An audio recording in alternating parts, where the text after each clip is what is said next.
Bueno, este video es un poquito distinto.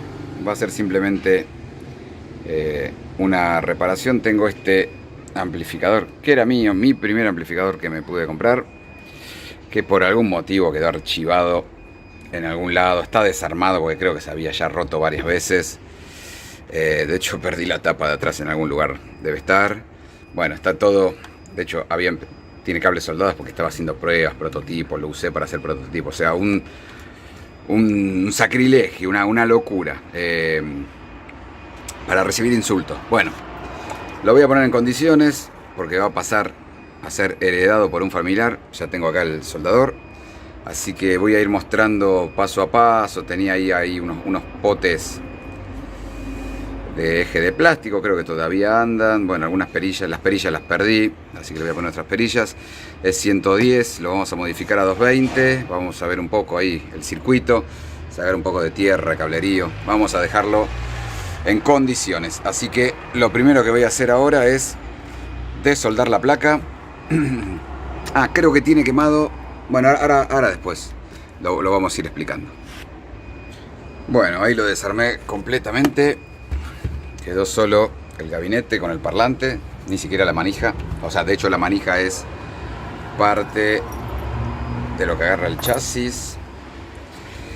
Ahí hay dos tornillos. Creo que en su momento, como era 110, puse un autotransformador de 220-110. No me acuerdo. Este es el cable con el conector, la ficha de 110. Acá quedó, bueno, el chasis con unos cables, algunas pruebas que no sé, que debo haber hecho en algún momento. Tiene, vamos a ver acá, a ver si me permite. Igualmente lo tengo que cambiar. TDA 2030 es la parte, es el operacional de potencia. Su transformador de 110 a 12+12. Ahí están cables cortados. Y esta es la placa, bueno, del pre, donde también está la fuente, unos cables, las entradas de la fuente que las soldé por acá porque estaba haciendo alguna prueba, la salida de parlantes. Acá le había soldado un cable que está, creo que en paralelo a esta resistencia, que creo que era para hacer algún experimento de aumentarle la ganancia. En casa de herrero, cuchillo de palo.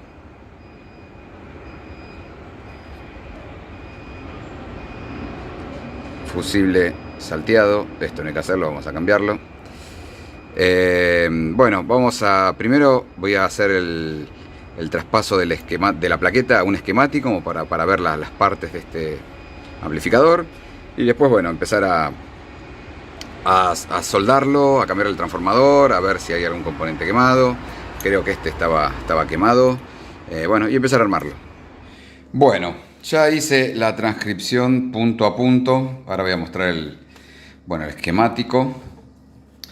Me empecé a acordar, este es un amplificador que me había comprado cuando yo era muy chico, 12 años creo que tenía, y como ya me gustaba meter mano, recordé que estos cables con cinta hiladora en la llave, en el transformador, era esa adaptación que le había hecho para tener el autotransformador adentro del amplificador y que la tecla, o sea, originalmente habilita los 110 al transformador. Entonces yo quería que no esté el autotransformador prendido. Bueno, todo eso fue lo que hice en aquel momento. Bueno, entonces, a ver, iba a contar un poquito. Acá en la plaqueta está todo el amplificador menos la etapa de potencia. Está el fusible de entrada, en realidad es solo, a ver si lo vemos, es solo fusible. Va y viene al transformador. Está en la parte de la fuente, el puente rectificador, filtrado. Dos resistencias de un poco de potencia que son para regular, o sea, tiene Zener para hacer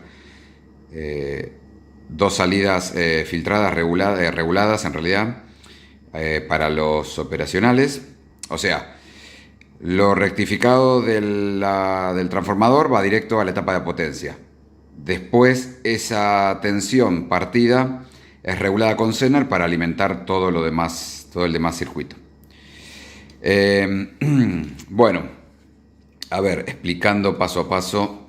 No sé si es por el el amor de que fue mi primer amplificador, pero siempre me gustó. La distorsión no, porque la distorsión no se puede hacer nada. Simplemente cuando uno aprieta, distorsiona sin poder modificarle ningún tipo de parámetro. Además de que la distorsión es fea. Pero en limpio siempre me gustó. Si bien es un amplificador muy común, muy barato por decirlo, con un operacional muy común, digamos, y nada del otro mundo, creo que la magia, por lo menos lo que me gustaba a mí, además del parlante, era el EQ, o sea, el ecualizador. A ver, tiene dos operacionales. Ahí se ve, son dos operaciones iguales, JRC 4558D. De hecho, si no me equivoco, este es el original del Tube Screamer, de la primera versión, no recuerdo. JRC 4558D, creo que sí. Son dos, cada uno son doble operacional. O sea, básicamente este amplificador tiene 4 amplificadores operacionales. Y este amplificador de potencia TDA 2030. ¿Por qué está ahí? Porque es para disipar en el chasis. Al nivel de fabricación no pierden ni un centavo porque es lo que falta acá. O sea, el pedacito de plaquita que está acá es el que está cortado y va con estos 5 cables, que es masa, fuente partida, entrada inversora y entrada no inversora. Ahora lo vamos a ver. Y disipa en el chasis. O sea, en vez de poner un disipador acá, aprovechan el chasis, pones el diseño. No soy quien para criticar que el diseño está muy bueno, pero me pareció demasiado jumper. No sé si hubiesen pensado la plaqueta de otra manera, pero seguramente hubiese quedado más grande. No soy quien para criticarle a Fender, obviamente. Tienen muchísimos más años de experiencia y tienen millones de equipos vendidos en el mundo. Bueno, en fin. La entrada. Acá está el jack de entrada. Lo primero que hace, pasa por este capacitor, 10 nanofaradios. Bueno, acá setea las impedancias, el tipo de filtro, pero esto es lo que hace para acomodar la señal para entrar. 220K con 47 picos en paralelo, como para hacer una especie de filtro. 10K y arranca en el primer operacional. En configuración no inversora, en realidad están todos así. Levanta un poquito la señal, 56K y 22 la R de masa. Acá ya hay algo de un pequeño filtro, pero en realidad casi no pasa nada acá. Este capacitor es el que está 47 picos en paralelo con esta R, como para limitar la ganancia, digamos, de ciertas frecuencias, o dicho de otra manera, para hacer un corte de alta frecuencia, para que, no en el sentido de filtro, sino como para que no me empiece a oscilar o no amplifique cualquier tipo de frecuencia, de altísima frecuencia. Y enseguida que sale del primer operacional va hacia una llave. Es una llave doble inversora. La salida se bifurca en dos. Va hacia un lado de la llave o hacia el otro lado de la llave con un capacitor de 22 nanos.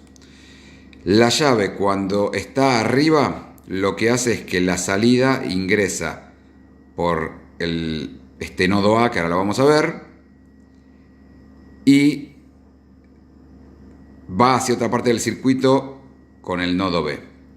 Si está para el otro lado, el circuito A está cortocircuitado, que vamos a ver, es una forma de mutear esta entrada. Y la salida B, que es a la próxima etapa, es directamente desde la salida. Entonces ahora vamos a ver por qué es eso. Esa salida es la parte del canal de distorsión. O sea, cuando en realidad este pin siempre está entrando acá. Pero la entrada de esa segunda etapa es o desde la primera, cuando la llave está arriba, o muteada. Es para que, si no la estoy usando, no empiece o a oscilar o a hacer ruido, sobre todo que los operacionales son compartidos. Es como mutear ese canal que no se está usando. Vuelve a ser una estructura parecida, 22 nanos, capacitor de entrada, 10K y los 120K de impedancia de entrada, entre comillas. El mismo tipo de configuración, pero con muchísima más ganancia. 100K contra 2K2. Y 220 nanofaradios. Acá ya hay algo de recorte de frecuencias bajas que está a propósito pensado. 150 picofaradios, un poquito más grande. La salida con una R de 1K, un capacitor de 2 micro 2, y acá hay, de hecho lo podría escribir, pero el famoso 4148. Los dos están en antiparalelo, que acá es donde se produce el recorte de la distorsión. 220K, que esto va a servir para la próxima entrada, para atenuar un poco con la resistencia de la próxima entrada, para atenuar un poco el nivel, porque si bien recorté, acá levanté muchísimo, y este amplificador tiene más o menos el mismo nivel cuando pongo la distorsión. Si no, la distorsión, además de no poder controlarla, tendría un volumen más alto que el limpio. Si bien no tiene foot switch, tengo que ir a apretar el botón. Es un poco más alto, pero bueno. Entonces, analicemos qué pasaba. La B va a ser, a ver, lo dejo por ahora en suspenso, es la entrada de la siguiente etapa. Entonces, cuando la llave estaba hacia arriba, conectaba esto con esto y esto con esto. ¿Qué quiere decir? Que la salida de la primera etapa pasa por la etapa de la distorsión, distorsiona todo, o sea, esa señal, y esa señal es la que sigue hacia el recorrido, lo que voy a seguir ecualizando y amplificando. Si lo tengo en el otro sentido de la llave, estoy cortocircuiteando esta entrada como para mutearla, y la salida de la primera etapa va con el pin B, que es la siguiente etapa. Entonces esto es, digamos, los contactos para abajo es guitarra limpia, los contactos para arriba es guitarra distorsionada. Bueno, esa etapa B es el segundo operacional y ya es la etapa de ecualización antes de entrar al operacional de potencia. Acá levanto muchísimo la señal, 20K contra 1K, 10 microfaradios, 47 picofaradios, y acá tengo una resistencia de entrada de 470K, que es la que juega con esta de 2, cuando está en esta entrada, 220K contra 470K para atenuar un poco. Y si no, si está en esta otra entrada, simplemente es como para ponerle una impedancia de entrada, pero aunque va a comandar esta, bueno, no quiero marear. Cuando sale ese operacional, acá se me achicó un poco el dibujo, pero es la parte del ecualizador. Toda esta parte de acá, de hecho le puse EQ, pero toda esta parte de acá es la parte del ecualizador. Es una variante de los ecualizadores pasivos que tienen Marshall, Fender, todos son muy parecidos. Pero sí acá son importantes los valores. 470 ohms. El potenciómetro. Este es el potenciómetro de agudos. El potenciómetro de agudos es de 220K.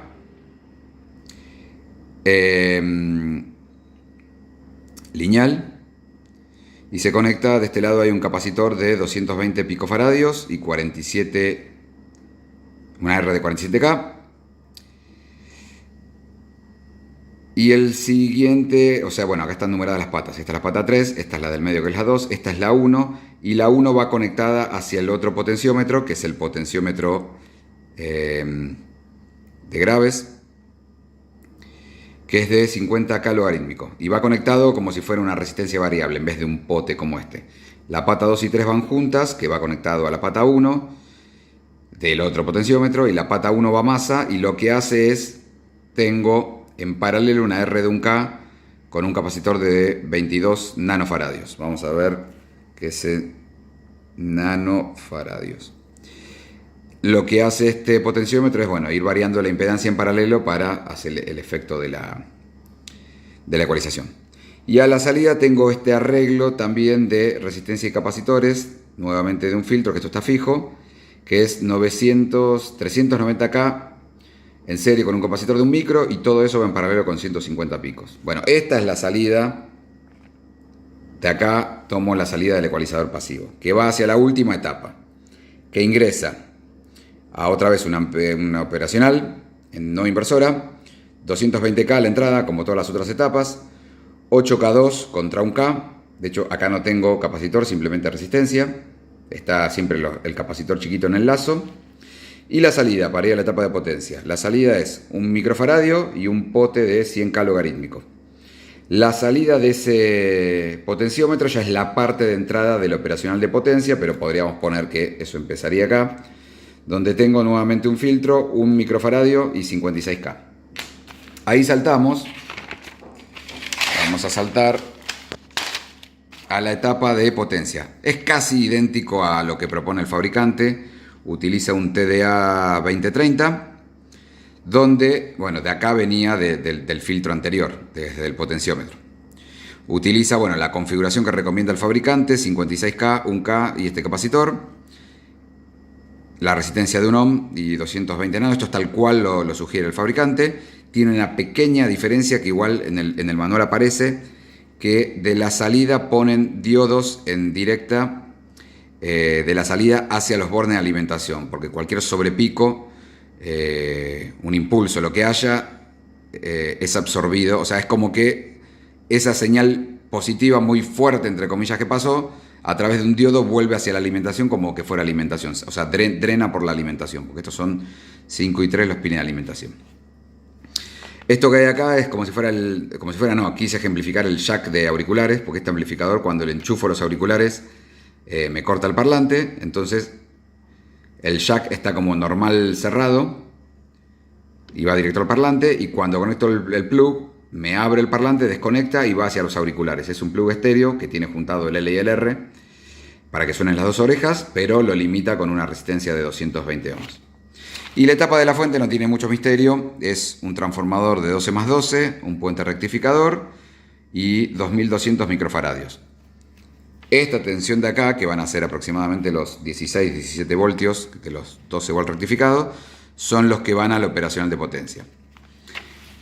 Y salen dos resistencias de 470 ohms, 2 watts, con unos Zeners y un capacitor para hacer un pequeño filtrado, pero estos son los Zener que producen la caída de tensión y la regulación. Me está dando, no lo quise desoldar porque no se le, o sea, justo el número aparece, son estos dos Zener de acá, justo el número aparece para abajo. Me está dando más o menos 9,4 voltios, así que es un valor, no sé si existe exactamente ese. En algunos manuales de Fender vi que decía 9 volt, bueno, entre 9 y 10, 9,5, es un valor que ronda por ahí, que esto es lo que alimenta a los operacionales. Así que entonces ahora voy a limpiar un poco esto, o sea, voy a soldarle bien los cables para ir bien al operacional de potencia, que está roto. Tengo ahí uno para cambiar. Vamos a ver que esté bien aislado del chasis, eso lo cuento en la próxima parte del video. Soldar bien estos dos cables. Voy a cambiar el transformador por uno de 12+12, pero que sea de 220. Conectar, bueno, no lo dibujé en el esquemático, pero hay una parte donde simplemente conecta el LED, que es el LED acá de encendido, y la tecla esta, en vez de estos cables con cintiladora, vamos a soldarlo bien. Y bueno, vamos a ponerlo en condiciones. Lamentablemente las perillas no las pude encontrar, las originales, así que bueno, van a ser unas perillas que nada que ver, pero para que sea operativo. Bueno, acá tengo la plaqueta, por lo menos los cables, ya los tengo soldados. A ver, acá soldé los 5 cables que van hacia el operacional. No es más que la entrada no inversora de audio, la entrada inversora, que es la que usa para realimentar. El rojo son los 16 volt positivo, el marrón es la salida de parlante y el negro es la señal negativa de tensión. O sea, van las dos tensiones, parlante, la señal de audio y la señal inversora para la realimentación. Acá tengo el punto central para el transformador y acá tengo las dos fases. ¿Por qué hay un cable con un bucle? Se preguntarán.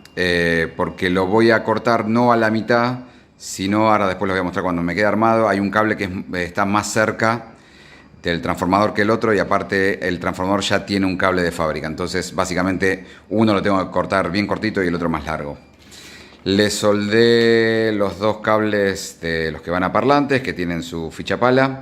Los soldé bien donde iban, porque antes estaban conectados ahí sobre la plaqueta para las experimentaciones que hice. Algo que es un clásico en los amplificadores.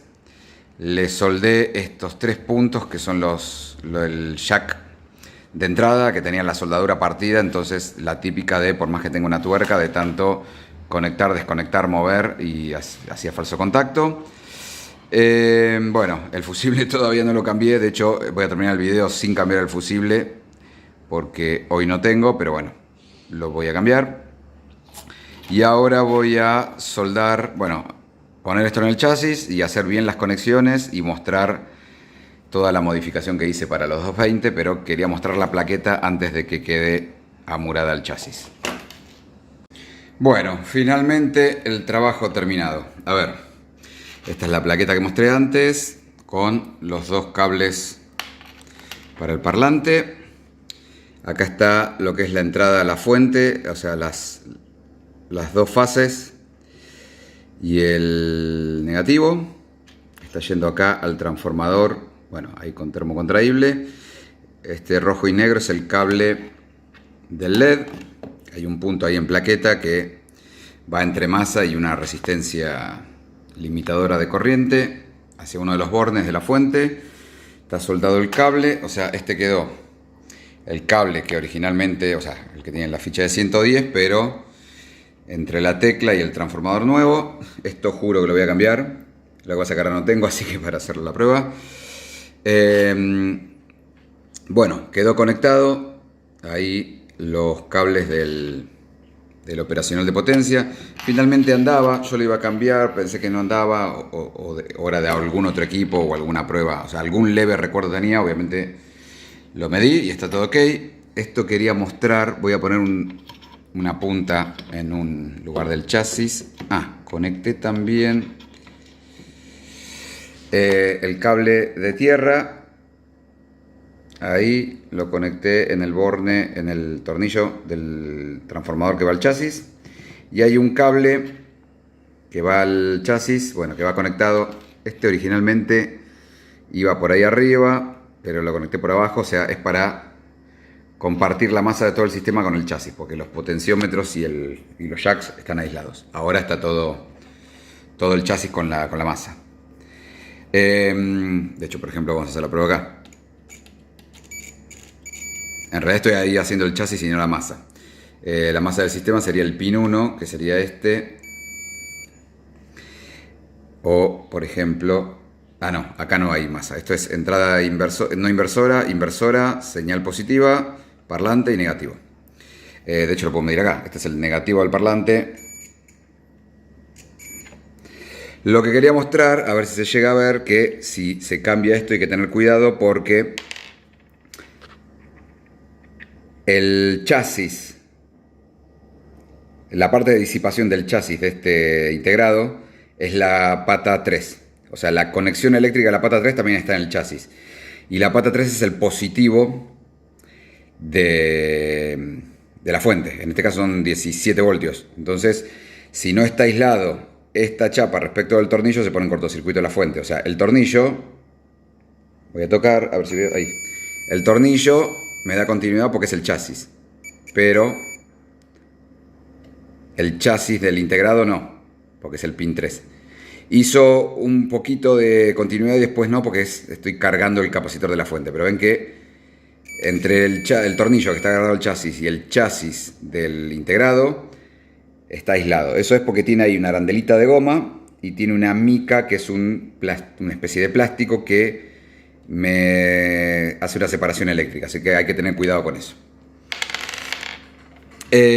Bueno, a ver, voy a hacer unas mediciones y ahora después lo escuchamos funcionando.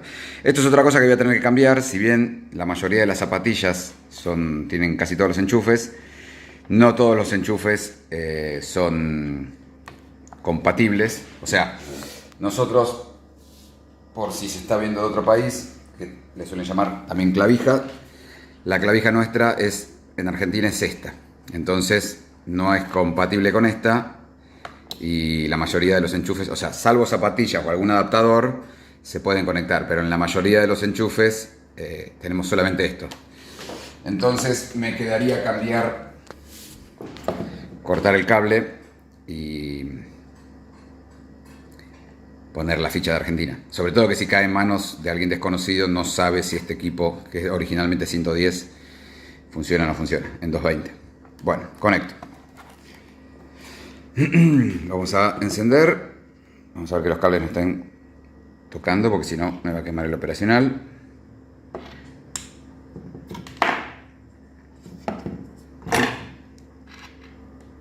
El LED ya prende. Y vamos a poner esto en continua para hacer las mediciones. Uno lo pongo al chasis y vamos a medir. Lo voy a poder medir desde el operacional directamente. esto que es el pin 3, que es el que está chasis, menos 16.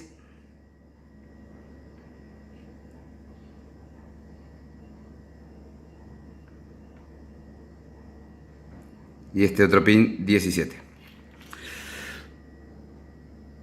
Ahí está. Hoy dije que el pin 3 era la fuente positiva, es la fuente negativa. Me equivoqué. De hecho, ahí estoy midiendo el chasis del operacional, que me está dando menos 17 voltios. Y el pin 5, que me da 17 voltios. Y después de los Zener, en esta resistencia, o sea, acá, a ver cómo lo tengo con una sola mano. Vamos a... Eso es menos 9,2.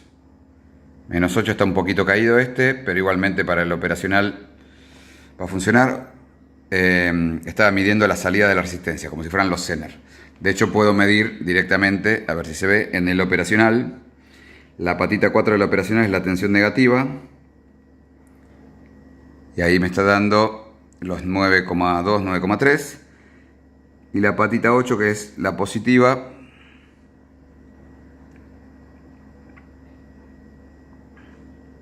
$8,7.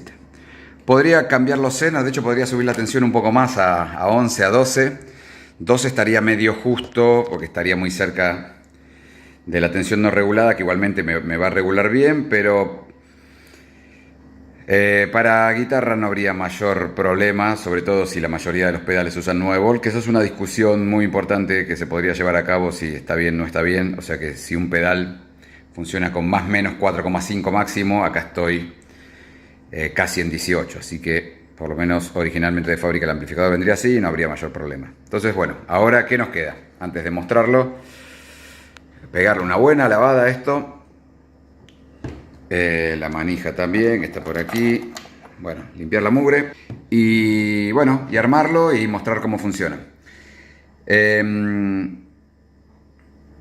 único, bueno, problema es que contaba al principio que la tapa no sé dónde fue a parar. La debo tener guardada en algún lugar. Bueno, si no, en el peor de los casos, mi carpintero amigo me cortará un pedazo. Así que bueno, montamos todo el amplificador y escuchamos cómo anda, porque mucho circuito, mucho amplificador, pero bueno, funciona o no funciona, más o menos para tocar un poquito. Bueno, acá ya estaría armado. Muestro que es el mismo amplificador. Ya quedó amurado la plaqueta con el circuito. Ahí me estoy dando cuenta que le faltan 2 tornillos al chasis, que ahora se los voy a poner, porque los otros 2 tornillos son con estos, con la manija. El parlante conectado, el transformador nuevo de 220, ya el cable conectado. Bueno, le falta la tapa. Lamentablemente las perillas tampoco sé dónde fueron a parar. Les voy a poner estas perillas que no son de las más lindas, pero son las que tengo ahora. En realidad estaba probando, y como son mucho a presión y el eje es de plástico, ya quedó puesto, no lo quería sacar como para mostrar que era el mismo amplificador. No tendría sentido hacer un video de esto de que estoy mostrando otra cosa, ¿no? Bueno, este amplificador y esta guitarra fue lo primero que me compré. Cuando empecé, creo que tenía 13 años, 12 años, ya jugaba con los cables, porque en esa época fue cuando hice lo de 220, 110. Bueno, voy a mostrar un poquito cómo funciona. Obviamente a 220. Esto no anda. Tengo volumen bajo. Esto en cuanto estará más o menos las marquitas acá. A ver, vamos a poner la perillita penitas. Ahí vamos a ponerlo.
la distorsión, que eso sí era horrible.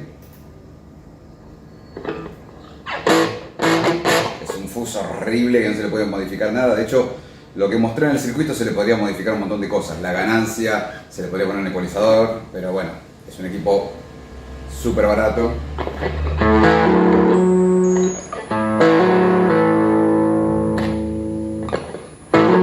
De hecho tengo una interferencia ahí que con un simple bobina.